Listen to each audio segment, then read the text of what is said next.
Hello and welcome to the Metapod Podcast, a Pokemon podcast that revolves around the evolving meta. A new set on the horizon. Sean Surging Sparks has been going with their official pre-releases. Have you done any of the pre-releases? I guess I gotta ask that first now that we're going in with this set. Yeah, I did. I went to two events on the same day at the same shop. They held an event in the earlier morning, like noon. Then they held another one at like 3, and I just stayed for both of them. Mhm. It was interesting. I'll say that in terms of the store and the players were fine, but the actual The kits? the kits, the event. I didn't put this on our topic list, but I actually have some thoughts. I don't know. Did you go to any events, Jake? No, I didn't go to any events. My weekend was a little packed with home sports and we're gearing up for conference season, so it's always busy. But yeah, I've heard like one or two things. Nothing like super passionate about the Surging Sparks kits, but I know some people have like complete duds. It feels like. I pulled Oh, you? I opened 15 packs, Jake, and I pulled because between the kits plus the prize kits, and I got a bonus pack for battling one of the organizers and happening to win that battle. So I opened 15 packs. I pulled one EX. Oh, that's bad luck. That's unlucky. Statistically, I opened like almost half a box and got one EX, and it was That's Black just unlucky. Hero. You just... And Oh, Black Hero. Oh. Yeah, and neither of my kits had an EX in it. That was like one of my bonus packs. So boy howdy, some people hit the nuts, right? Like some people, there's one person. Yeah, they got the left side of the box. You got the right side. Right, exactly. There was one person I played against. They pulled 2 Latias EXs. One of them was an alternate art, not the SIR, but just like the alternate art Latias, and an Alolan Executor EX with multiple of the executes that can evolve into it. So they had, a halfway normal deck. And I'm sitting here. They had half of an Alolan Executor deck. Yeah, I'm sitting here with a gouging fire, just and then, another person pulled a Sylveon along with the Eevee and had it ready to go turn 2. And I'm just like, what the am I playing against right now? This is... Oh my gosh. Horrible. Sylveon EX would be a menace in pre-release format if you can get it off. Oh yeah, no. And it was a menace when I played against it because it just felt like the second attack was a little annoying. It didn't really, the player didn't use it. They didn't need to because the first attack, there's 160 and you take 100 less damage. Mm-hmm. And so it's like, well, it's already annoying enough. Right. And I'm just sitting here well, you take 100 less, you will take 4 prizes before I can even knock you out. It is effectively impossible. You get one Sylveon up with 3 energy, GG's. There's no point continuing the match. And that's how it was. And I was just like, okay, well. But yeah, overall, I don't know what... I didn't go to the Stella Crown pre-release, so I don't have the most recent one prior to this to compare. But I thought that... I think that pre-release kits, I'll say this, pre-release kits are designed and put together by the Pokemon Company International. Creatures Inc., I don't think considers pre-release kits when they're designing their sets, right? Yeah. And so there's empathy that I can have for the people at TPCI who need to compile these kits as a product for their set releases and have to work with what Creatures gives them. That's fair. But Jake, I noticed something this time that usually they adjust for correctly in pre-releases. So normally in kits, you can go one of 2 ways in terms of building your deck. You can either go basic Pokemon, and you don't get some of the benefits of the abilities maybe of the stage 2s in a kit, but they're less complicated to set up. But the way that they balance it usually is that the stage 2s have enough HP to survive an attack from those basics that also come in the kit bundled. I don't know if you've ever noticed this mechanic before, Jake, but yeah. usually they do just enough damage to knock out the basics, and the basics are just short of insta-KOing the stage 2s. Gouging Fire and Koraidon in this set, Jake, are the exact opposite. The stage 2 in Quaquavel is doing 10 damage short of knocking out the basic, and the basics are doing 10 damage extra to knock out the stage 2. And it was just like... So why would you ever play stage 2 in the deck? Right. I mean, like, you know, the Quaquavel, like, oh, it draws you some cards. And I'm like, I don't... It doesn't matter, man. Like, half the time you're going to have... It doesn't matter, man. I don't know. Like, drawing cards is fine and all, but it doesn't help if your main attacker is the thing that draws you the cards, and it doesn't actually take meaningful knockouts. It's just kind of like, what are we doing here? So, do you get to in these pre-release kits? Did you get to aggressively draw cards like last set? Because Stellar Crown, like I had multiple games where like I almost decked out, right? Because of stuff like the Kofu and things like that. Did this set have better, or did this set also have like good draws? I think the draw was fine. Like certain kits had a professor's research as one of the trainers. And sorry. And I didn't find that like it was so bad as like sometimes you have games where like you get like 2 supporters or whatever. Like there was a decent number of supporters in the kit. You could draw. There was switching outs. There was like Surfer and Switch. And in the set, there is a gusting card in Lycia, right? That gust basics. So like there were some interesting trainers, and I think people were generally able to draw pretty well. And I think they needed to, because also some of the cards in the set are ones that require you to have 3 cards or less in your deck in order for them to do their big bonus. So yeah, I think the draw was fine. In which case, like, I don't know if the Quaquavel was that impactful, I guess. I didn't notice it being that important. Yeah, I mean, pre-releases I feel like are so hit or miss because you're just pulling from the set to try to make like an alternative format. Yeah. Where alternative formats take like fine-tuned testing and whatnot, I would say. Yeah, and I don't know, man. It's a weird one. It's fine. I understand why Pokemon has pre-releases from the perspective of like introducing people to the set. It's another product you can sell, so that's also a good thing. Gives people access to the cards early through their local hobby stores, which is a bonus for the hobby stores.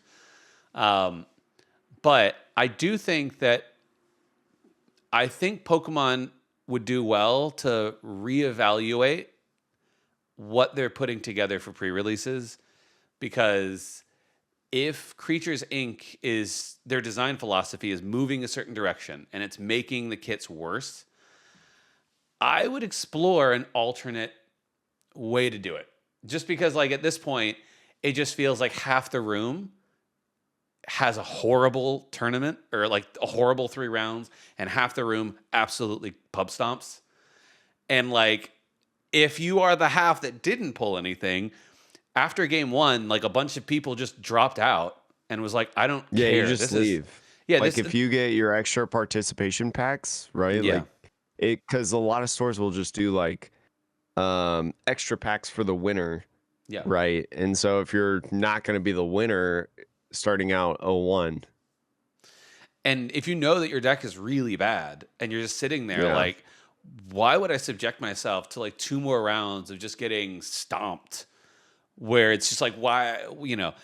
So I do think that there's a play experience aspect to pre-release kits that, you know, it's not anybody's fault, but I think it's a thing that needs to be acknowledged by the Pokemon Company, maybe, of like, if you want a positive play experience, if kids are going to be there, you know, and some kid doesn't open really cool Pokemon, you're just going to kind of sit there and just be like, I'm just trapped for 2 hours playing really bad Pokemon and just being like, this is not fun. I don't know. I will say this. I think the set itself seems to be fine. The weird thing too about pre-release kits is like, you can pull really good, you can pull duds. You know, we've been opening them long enough. But yeah, after opening 15 packs and getting one EX, I'm pretty sold on the fact that I will not be buying packs to open.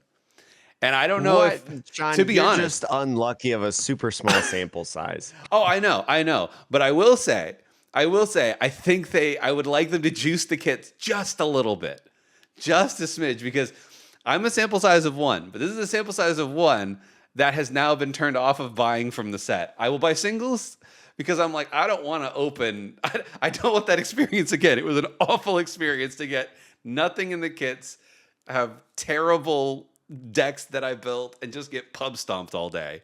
So I spent 6 hours with nothing. I'm salty, Shauna Jake. has I'm salty. Shauna's officially missed out on the special illustration rare Pikachu in the box that he could have pre-ordered in the alternate timeline. But Yeah, it's you're right. really interesting too, from like the aspect that they do with pre-releases, and this is a whole deeper conversation that we definitely probably didn't plan on going too deep into, but we are anyways. Is like the packs. I think the packs are the most interesting part of the pre-releases. So like in One Piece, just the other week, they had these starter deck release events. They're basically like oh, these new starter decks come out where 6 starter decks releases. 6, which is a Dang. lot. Um especially at one time. But like you enter this tournament and you bring one of the starter decks and then you play in a starter release event. And it's really interesting, like having played so many different Pokemon pre-releases right throughout the years. And you're absolutely right. Like if you hit an EX and you find the EX in the game, you're broken, you're busted, you're probably winning a majority of your games, and you've had those stinker games as well. Whereas with these starter decks, you get the starter decks and everybody's like on the same power level almost, right? Nobody gets extra packs to throw in, nobody is doing anything extra, right? They're all solidified packs. There's no random like half of it is this set of cards and half of it is this set of cards. It's all the same if you pick like a single leader. So I think it's really interesting in that sense to like think about the variety, right? Where you say like, oh man, they need to juice up the kits. I wonder what the percentage is for people if they juice up the kits, right? For people like you that didn't open up anything that had maybe not the best combination of like evolutions and things like that. What if you still don't open up anything? And then little Timmy over here, who opened up all basic gouging fire, right? And magma basins gets the what's a fire EX in this set? Gets the fire EX in this set, basic fire EX that hits for 300 for 2 energy. Like that's still like super lopsided, and I wonder what Yeah. the percentage of that being lopsided, because there's also the coin of like, oh, little Timmy doesn't open anything except like a good kit, and Yeah. you out of your packs then open good stuff. Like there's a chance of that happening, of course, because statistics and randomness and Yeah. variety and stuff like that. But I wonder if it's almost not worth it because the first side that I presented is like even more extremely lopsided. Like because the more lopsided it is, to your point, the less chance that people have fun. Because I've had some decent fun with these like One Piece starter deck events. Uh, Even though it feels like one deck is better than all the others, it's still fun to like play in the event because we're all playing with starter decks, right? It's all Yeah. like some sort of randomness and whatnot. So, um, in a format sense, if you follow me on Twitter, you know that I think the pricing is absolute dog water of the release events, and Pokemon's got it real good with their pre-releases. How you get like 6 extra packs of the set, which is crazy, or at least Yeah. 3 from your kit. Because man, I definitely wasted like 2 hours one day of my weekend playing in this release event and got a paper playmat to show for it. Actually, you mentioned the One Piece events, right? And I think that, Yeah. I've also been to other Bandai events where they do pre-releases, and the nature of the game is very different. So like it's Yes, kind of apples and entirely. oranges, but I do think that now that we're thinking about it, I think that they should switch over to having an EX be the promo in pre-releases or whatever the like. And I think that's a cool idea. the reason I think that is because I know they don't want to give away the farm, right? Because like you want people buying the packs to pull the good stuff. You don't have to make the EXs and the kits like Sylveon and Pikachu. Like you don't need to do that. Japan has a history of releasing these like starter decks that have all of these EXs that generally speaking are pretty trash. Like we've talked about them. We're like, oh, this is from the starter deck. They're bad. They're bad. Yeah. This is don't worry about this guy's attack. He does 100 damage for 3 energy. Like, don't worry. So like they have a history of making these Pokemon that are just not really designed for like standard competitive play. But if you made those the things that the kits were built around, everybody then at least has something kind of beefy that if you can pull it and get into it, maybe it's an evolution, who knows? And look, I get it. Like there is something nice about having the pre-release kit stamps be like in your actual competitive deck because a lot of the cards that are the pre-release promos tend to be competitively viable in some number. But especially in the last couple years. Yeah. And like, don't get me wrong, I like it. I think it started in my mind. Like one of the big ones for me was like Jirachi. That team up promo was like $30, $40 at its height, which is wild to think about. But like, I don't know. Like this kit, especially like I opened one of them was the Chen Pao kit. And I looked at that and that Chen Pao Jake was like, it has an ability. When you play it from your hand, you can discard a stadium and play. It's great. It's pumpkin. Yeah, we talked about that. It's a good card. It's a good card in standard format. Sure. But as your promo, like this is supposed to be like, what do I do with this kit? Oh, let me look at my promo, and that should tell me what my kit is all about. And this Chen Pao was like, it does nothing. Absolutely. It does 120 damage for 3 energy. It's terrible. And you're sitting here like, well, I can't power it up with the Magneton you put in this set because Magneton only attaches to electric type Pokemon. So it doesn't even match that. There are no stadiums. There's like an Artisan and like somebody might pull some other random stadium, but there's not going to be any stadiums in these matches really. What are we doing here? Why are we doing this? Anyways. I do think the idea is pretty interesting to put EXs in. I don't know if I'd rather have them in the main set or not the main set, the like kit itself rather than the promo. Because I do like the promos being these like kind of quote unquote baby Pokemon. I don't know, the non like it's a cute rule box Pokemon, stuff like that. Yeah. From a design print, like it the looks stamp like nice. fits easy. Yeah, the stamp fits easy, and like the alternate art is also just like that one. I don't know, it's really cool, but I definitely would love to see pre-release kits in the future have like kind of these bulk EXs in a sense. But then you have to have the conversation of like, okay, are they going to be exclusive EXs or are they going to be like are they going to be ones in the main set, and then which ones in the main set get that treatment? Yeah. I mean, I don't know. That would be look, I'm not on the TPCI design team, and I don't know if anybody on that design team listens to this pod. But if you do, well, I mean, I have a weird feeling just based on stuff that like it's not like the people on the team have many jobs, right? I feel like this is it's a committee of people from TPCI that elect to do the stuff, because I think I've seen like 1 or 2 people, and I don't know them off the top of my head. I feel like I've seen 1 or 2 people on Twitter be like, I was part of the design team for this pre-release kit. Let me know how you feel about the pre-release kit. I feel like I saw it after Stellar Crown. I haven't seen it this time, but that's awesome. Well, if they're listening, that's I'm sure you've already thought about it. Maybe somebody internally has pushed for it. There's probably reasons that you haven't done it, but just add my voice to the list. Add Sean's voice. Give me some juice in this, kids. Just a smidge. I'm thirsty. I'm a thirsty man in the desert out here. beef up Sean's packs. Anyways, but if you want to join the pre-release for yourselves, we haven't talked about the pre-release promos yet.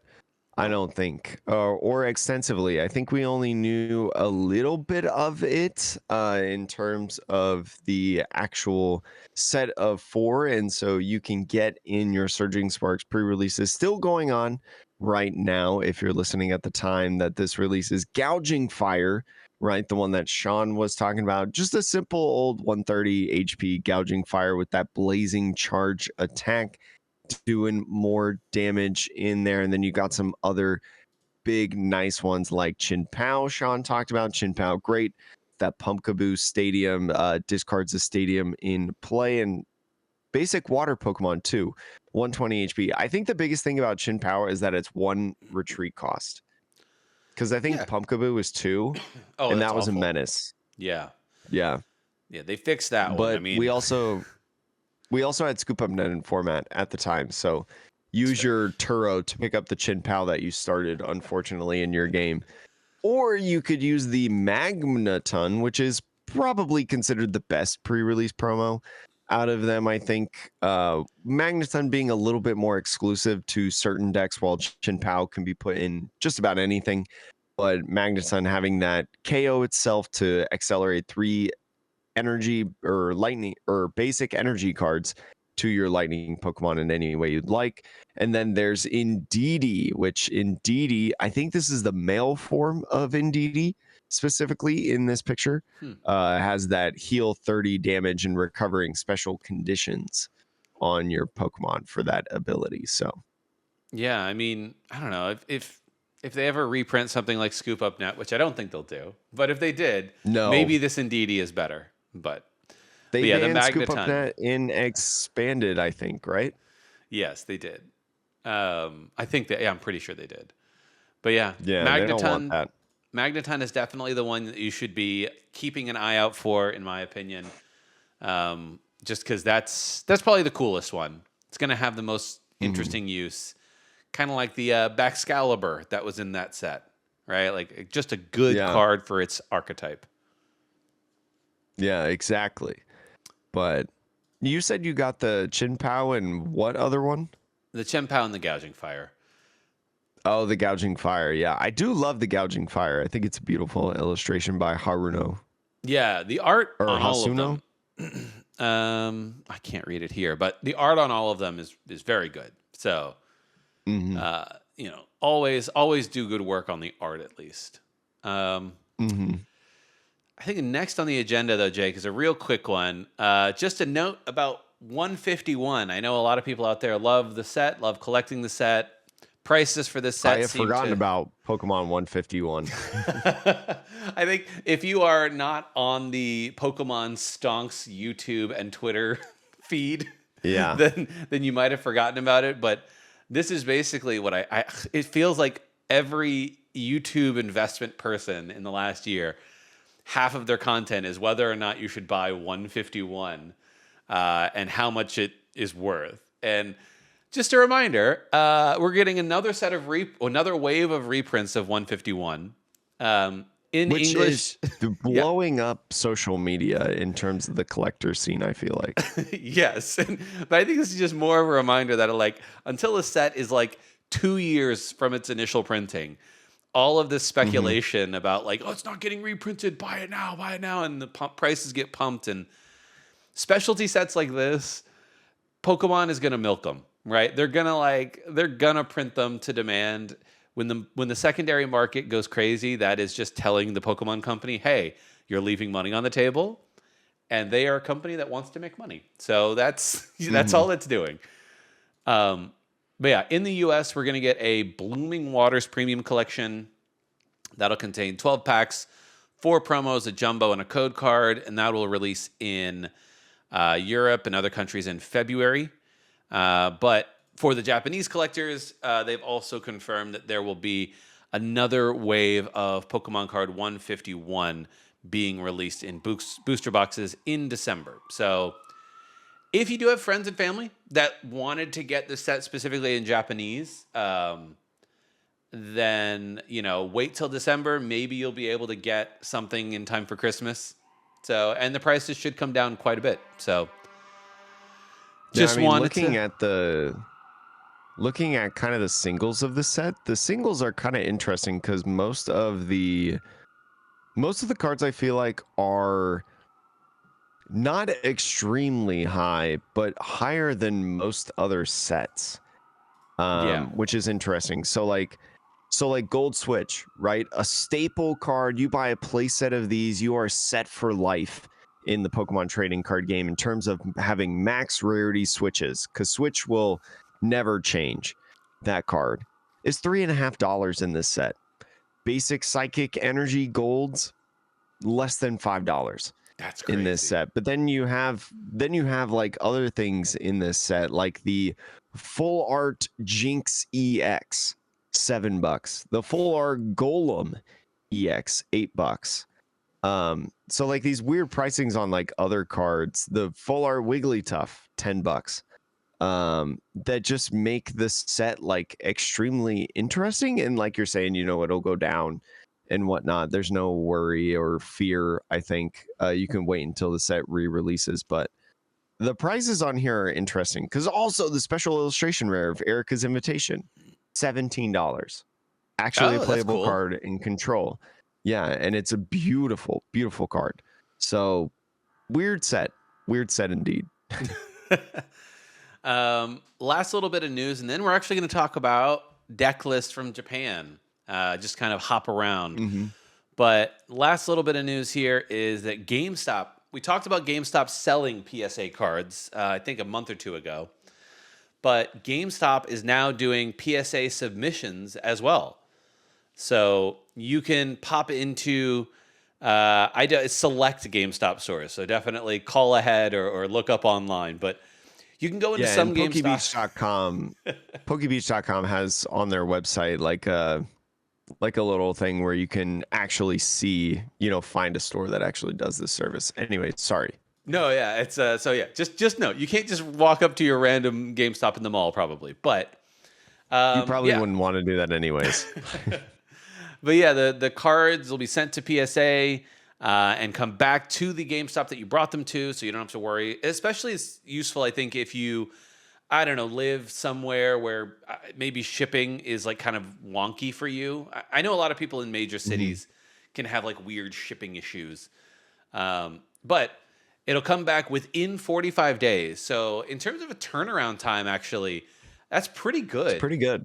Yeah, Yeah. 45 days, we'll see how well they can stick to that.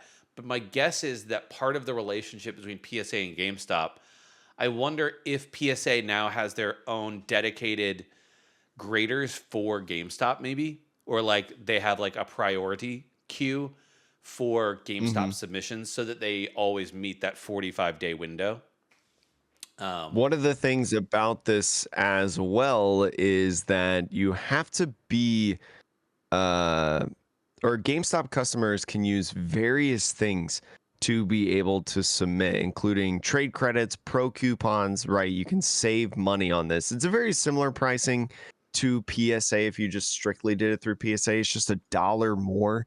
So I guess somehow really GameStop has worked some sort of deal with PSA because normally I'd expect this price to be a little bit higher, especially because if you do not know through PSA, if you do that, you have to have a membership with PSA, which one costs money, but two, on top of that, you have to do a 20 card minimum submission unless there's some sort of special deal. Like I think they did some special deal in the last month or so where you could do like 10 of a specific card or something like that. But Yeah. 20 card submission on a normal day, right, through PSA.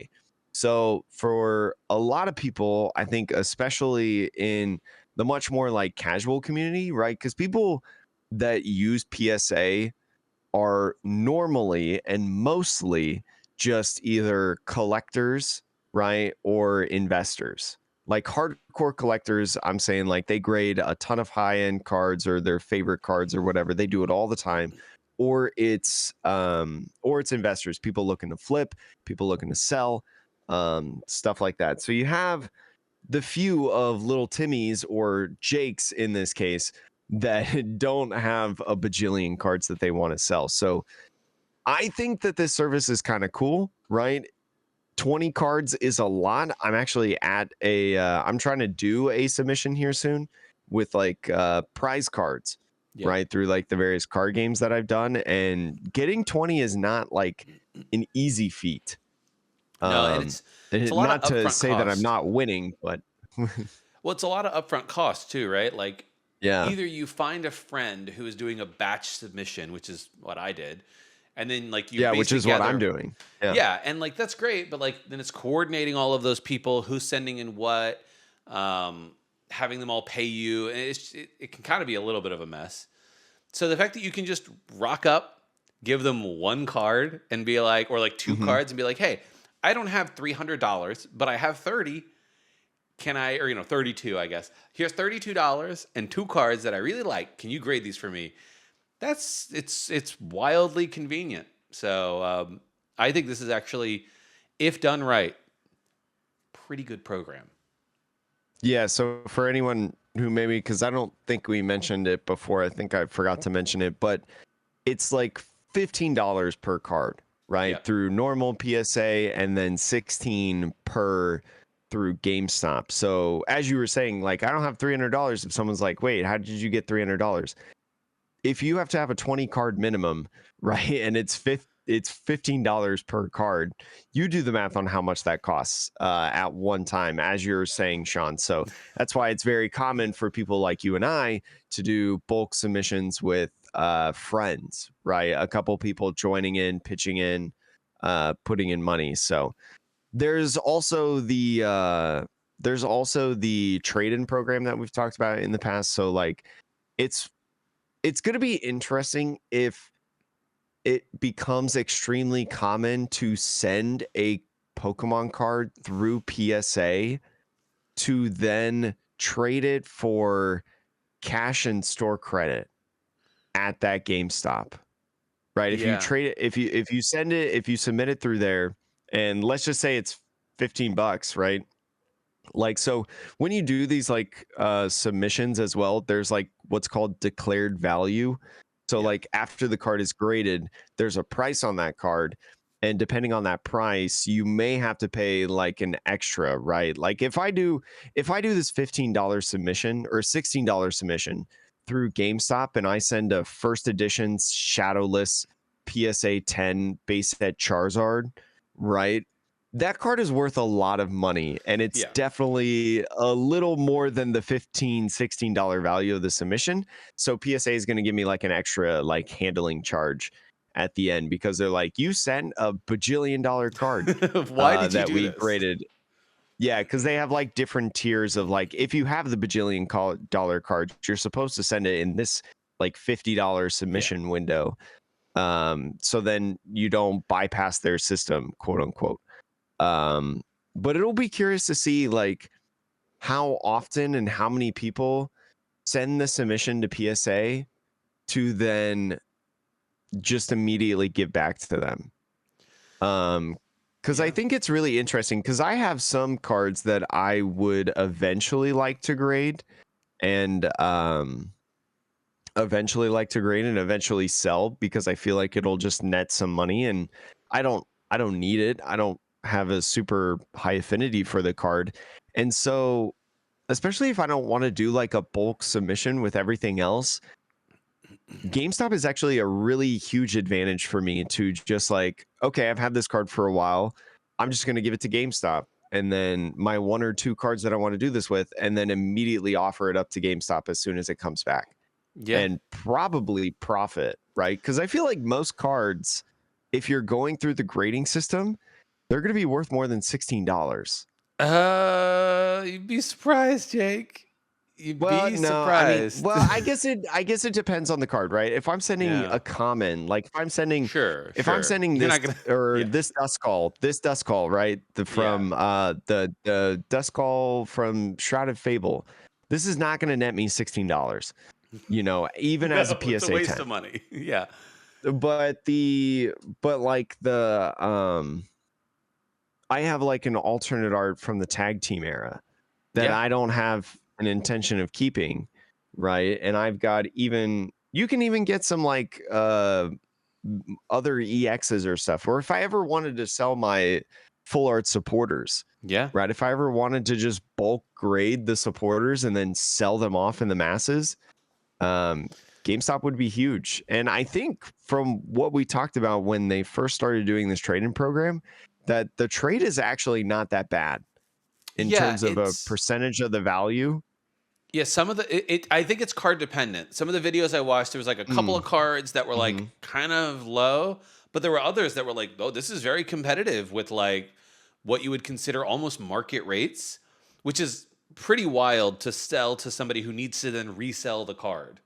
So Yeah. So it's like it's a super convenient thing, this like trade-in system for those of the people like me that maybe have like one or two cards that they just don't want, but also do not care to try to like sell it on eBay or whatever and mess with all that stuff. yeah, Like this is I don't know. I mean, because GameStop, although I rag on GameStop in other forms and mediums, right? Sometimes there are Pokemon games that release that I want. So to be able to trade those for store credit to eventually get a Pokemon game is like, as a Pokemon fan, I'm like, okay, I'm kind of into this.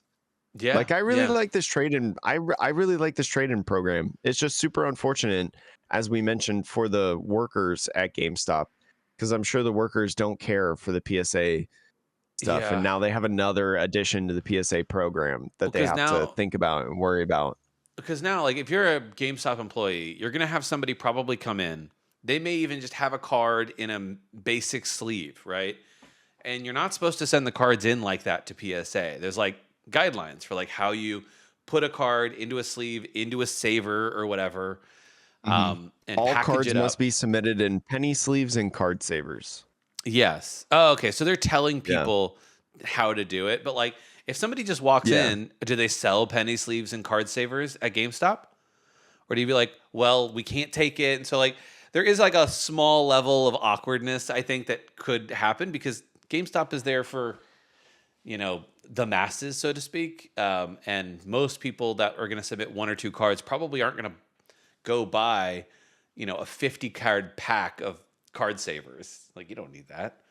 So, It's also interesting to think about the fakes. So like fake mm, cards. yeah.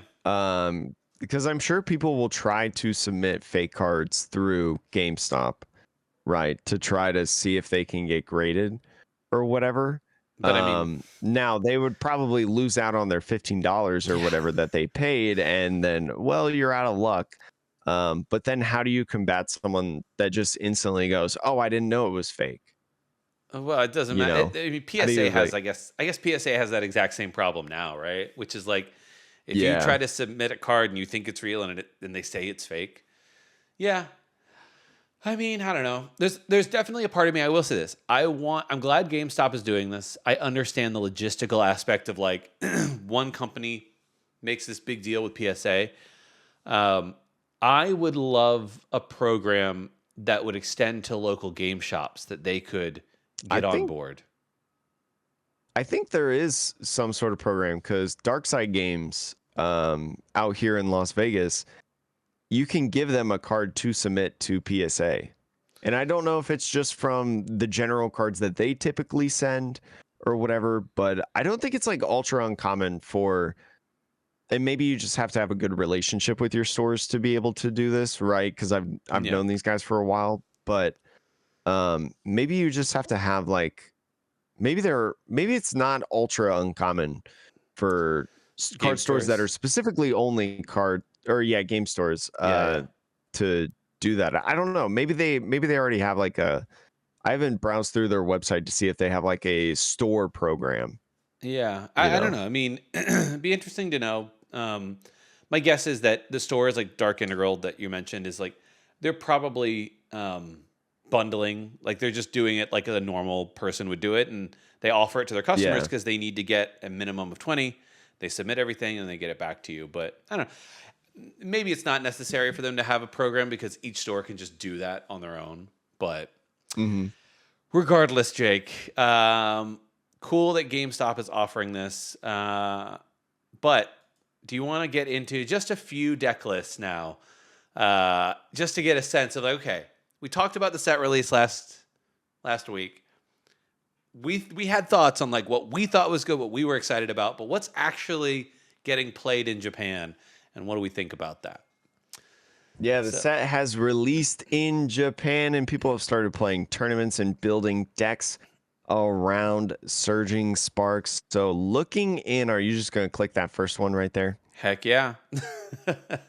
There is a lot of Pikachu. I think Pikachu, people are very excited about and building stuff right away, right? It's the premier Pokemon. It's the, face of Pokemon. And so you look at this list in here that Sean has pulled up. This Pikachu, what would you call this? Like Pikachu Noctowl, I I would, guess?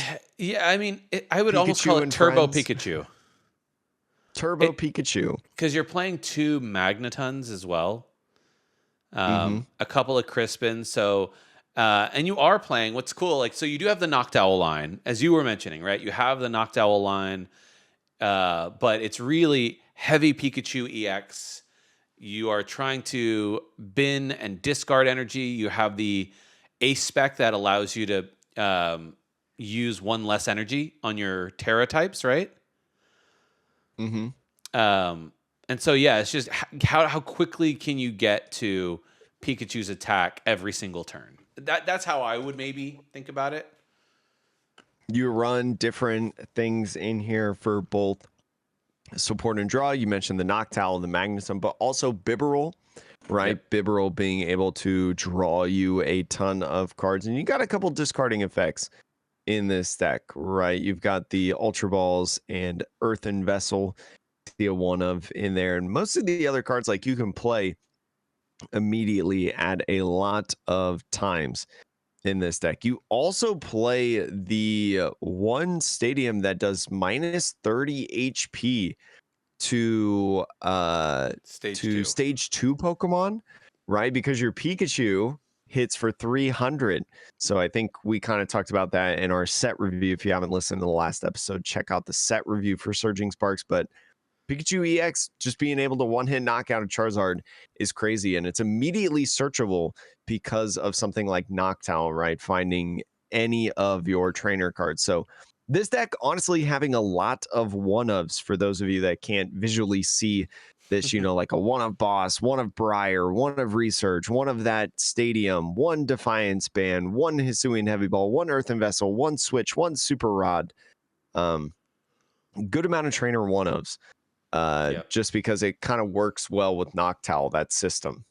Yeah. And you, like I said, you play one of Iron Hands as well. So if you happen to be up against something that is trying to hide behind these single prizers, these little single prizers, you do have the Iron Hands to sort of make your trade a little bit more favorable. But yeah, I would say this is the most probably streamlined of a Pikachu deck in terms of like it's got one objective. It's Pikachu EX and sometimes Iron Hands, and everything in the deck is just built to attack with Pikachu.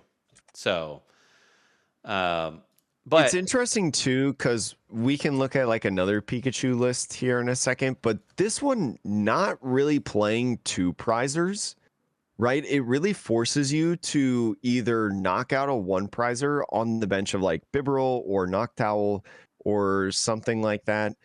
Or go through Pikachu EX's Focus Sash ability, right? Yep. So it's a really interesting way of building the deck, and an interesting thought and philosophy, Yeah. in my opinion. No, it's a cool one. I don't know how prevalent Dusknoir is in Japan relative to here, because you place a few damage counters on that bad boy and it don't matter. But the next one though, you alluded to this, Jake. A different way to play Pikachu. Jake, tell us what makes this Pikachu kind of funky. This Pikachu EX does not opt for the Noctowl, does not opt for the Bibarel, doesn't even opt for the Magneton. Sean, this is Pikachu Blissey EX. So from Twilight Masquerade, that Blissey EX, Sean, 300 HP stage 1 Pokemon.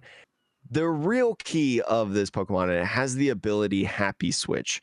Once during your turn, you may move a basic energy from one of your Pokemon to another of your Pokemon. So, playing stuff like Glass Trumpet, right? Glass Trumpet, a very cool card in this list because you can only use it if you have Terra Pokemon in play. So, get one Pikachu EX in play. You can immediately use this. This Glass Trumpet accelerates energy to benched normal type Pokemon, right? From your discard pile to your deck. So you get the energy acceleration from the Glass Trumpets onto these Blissies, the Chanseys that it evolves into, or maybe your Squawkabilly EX that you put on the field in turn 1 to help get your setup going, and then use Blissey EX's ability to then move the energies to your Pikachu EX to be able to take those 300 big hits, right? Accelerate those energies. And you've got a big turbo build package, I feel like, in this as well, with the Radiant Greninja, right? Squawkabilly, I already mentioned, and then Pheasantipity EX. Feel like Pheasantipity is pretty good, but you've also got another little cheeky guy in here, Sean, which I think is really cool. You've got Monkey Dory. Monkey Yes. Dory in this list. You talked about the Dusknors, things like that. Oh, they Dusknor your Pikachu EX. Maybe they didn't knock it out. Maybe they're doing some setup. You got a Pikachu EX on the bench that they're trying to set up and get rid of that ability. Oh, let me just Monkey Dory that damage off and put it onto you, right? Yep. So very interesting in this deck. This going more towards an Arven build. And I think Arven works out real well with the A spec. I can't remember what it's called off It's a the top of my trolley, head. something trolley. Yeah, it's the trolley one that says you may just put basic Pokemon on your bench. Yeah, fill your Right. bench with basics. Yeah, just fill your bench with basics. So obviously, you want to Arven for that. No Buddy Poffins in this list as Nope. well on top of that, which I think is interesting because like Buddy Poffin, especially when you have or actually no, Buddy Poffin in this list doesn't make sense. None of Yeah, your there's no Pokemon are under 70. 70 HP. Yeah. Never mind, you just No, Arven for the trolley. no, I mean, but it's a good point, right? Like you're choosing the trolley to your point because all of your Pokemon, even in their basic form, are pretty big usually. Yeah, So, Chansey is like 120 HP or 100 or something like right, that. it's a little weird. So yeah, it's definitely interesting. Is there, Jake? Is there a chancey that if you reveal it from your prize cards, you can flip a coin and take an extra prize card? I'm pretty sure, but I think there has to be a bench spot open. I know there is one, and I'm currently looking for it because I know we're on at least the right track with it. It's called Yeah. Lucky Bonus from U151. That is Hmm. being reprinted soon. So if you don't have these, maybe you can get your playset soon. The Chansey 110 HP Lucky Bonus ability. If you took this Pokemon as a face down prize card during your turn and your bench isn't full, before you put it to your hand, you may put it on your bench. If you do put this Pokemon onto your bench in this way, flip a coin. If heads, take one more prize. So I feel like probably the reasoning with this idea of maybe using a different Chansey, right? Because that's not the Chansey that's Yeah. in this picture in this specific deck list online, is I think because of the trolley, you probably don't have bench space I mean, I ever as you're suppose. taking prizes. Cause like your bench is a Pikachu in the active, right? Yep. You've got A bunch of probably stuff. two Chanseys. Yeah, Yeah. you got probably two Chanseys, Radiant Greninja, a Monkey Dory, right? That's already 4 spots right there. And we haven't even talked about the possibility of, if you use Squawkabilly early in the game or if you use Pheasantipity, every time something gets knocked out. So you probably just don't have a bench space because the trolley gets you an entire bench right Yeah. away. I mean, I only pointed it out because to your point, they're not playing it in this list, and maybe it doesn't make sense with this specific build. But I'm going to point it out because I do think that if you want to get real cheeky, that would probably be a pretty fun way of adjusting this list because you can play the stadium that lets you have more Pokemon. And if you like the notion of Blissey Pikachu EX, I would tinker with this personally because the, upside of every 10 games basically getting a free prize, like that might win you games. I don't know. It's just a small thing, but I wanted to point it You out because that could be fun. probably you probably could shoot, what was I going to say? You probably could just switch out the chances and then your A spec. If you Yeah, switch your A spec to the sparkling crystal, right, still synergizes with Arvin because it's a Arvin tool. searches out for tool cards and so can find sparkling crystal a tool card. Kind of helps you a little bit with the energy stuff going on. Maybe you switch like a couple more cards to get like more Pokemon search engines, right? Round out 4 nest balls, stuff like that. Maybe then at that point you can have the flipping chances in a sense. It's kind of sad though that we don't have like reverse Hisuian heavy ball, right? If you could Yeah. like switch one of your prize cards with a basic Pokemon, that would one be really cool and two work really well for this Chansey. Was it Peony? Did that rotate? Peony basically, yeah, that Yeah. basically is what it was. But it was also your supporter for turn. So Yeah, yeah. it's No, probably it's a not little too great. broken to have it on an item card. Yeah, it's probably too broken to have it on an item card. But I do think this version of Pikachu EX is very interesting. Yeah, the Blissey acceleration was really cool. So, Hmm. but Jake, moving on from Pikachu, another Pokemon that people were hyped about was Hydreigon. Um, Hmm. and for those of you who don't remember, Hydreigon has a first attack for 2 energy that does 200 damage and discards the top 3 cards of your opponent's deck. So Hmm. big hit plus a little mill.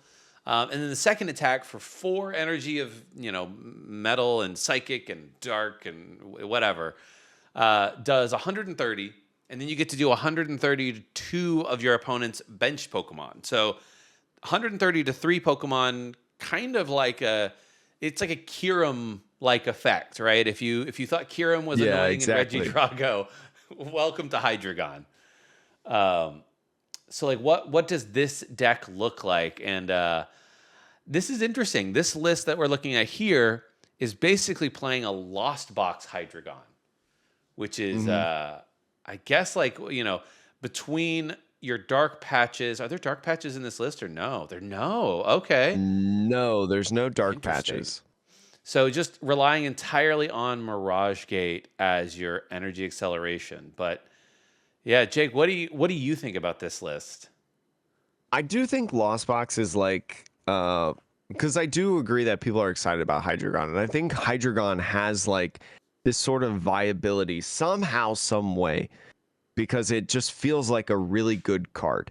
Hmm. Um, and I think the Lost Zone engine is a great way to start with it because of not only or I think primarily because of that spread attack, right? For the 4 energy, you can go ahead and you can set up 130s for stuff like Sableye, for stuff like Cramorant, for stuff like uh, Radiant Charizard coming in to clean up. And you have a couple different options now in lists that have been gained in this set, right? You have the Terror Orb to easily find these guys, right? These big 330 HP Hydreigons. You also have Counter Gain that you gain in this set. Counter Gain, a huge Hmm. card because one of the energy requirements for Hydreigon for that second attack is a colorless energy, right? So, you're probably going in early with a Cramorant, right? To set up 110 damage.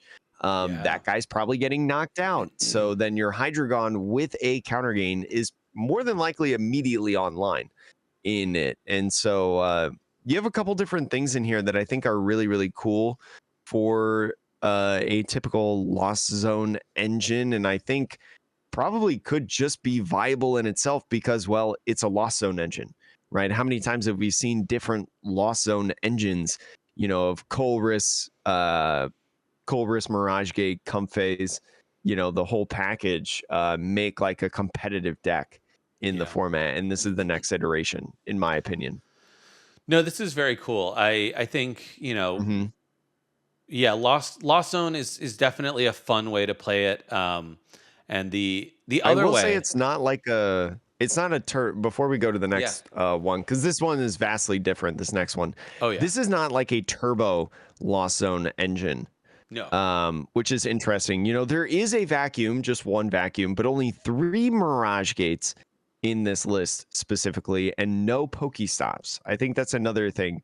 yeah, Lost Box has loved Pokestops in recent memory, and so not having it in this list makes sense in a sense, because you're playing right, like you're playing an evolution line, you're playing a wider spread of energies, and honestly, I think a couple more supporters as well. So theoretically, fewer item cards that you could potentially mill.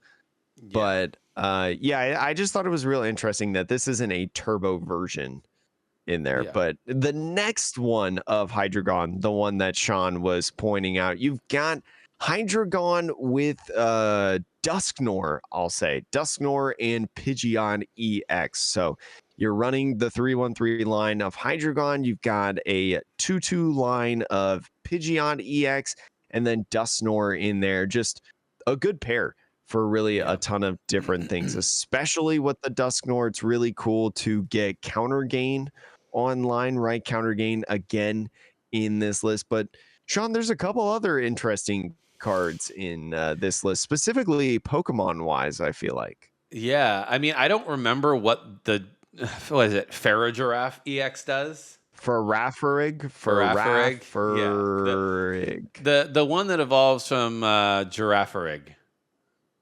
Mm-hmm. The It one that has evolves from that.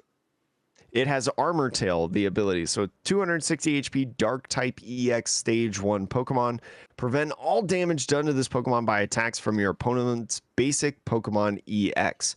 So we saw Caterpie, right, in one of Yeah, the championships recently. I can't remember which one it was. I don't remember if it was Worlds or not, actually.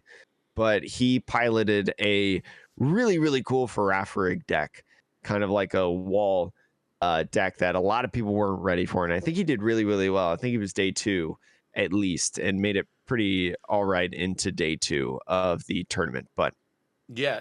I mean, this is just has really like a interesting. wall option.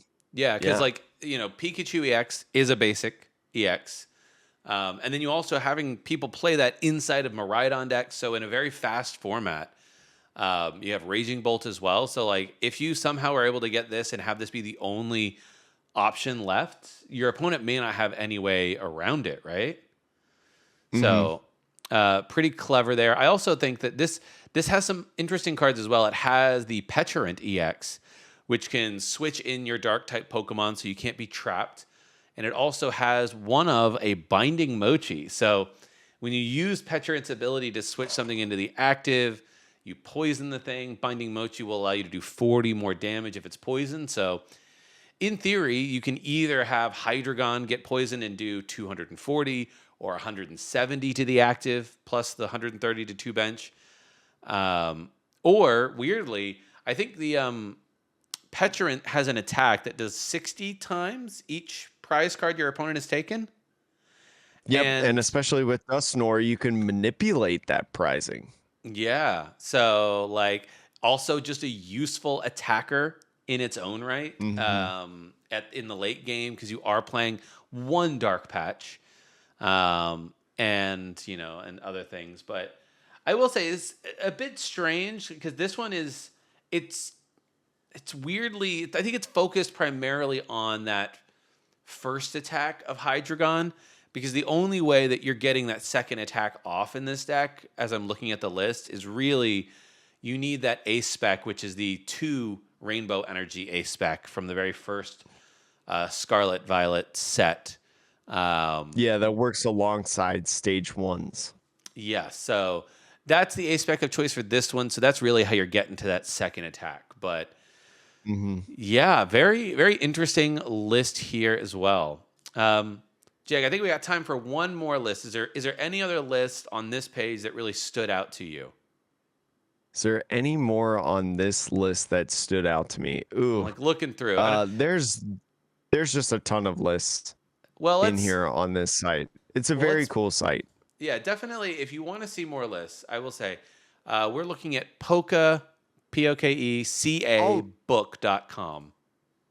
I'll leave the link in the show notes description.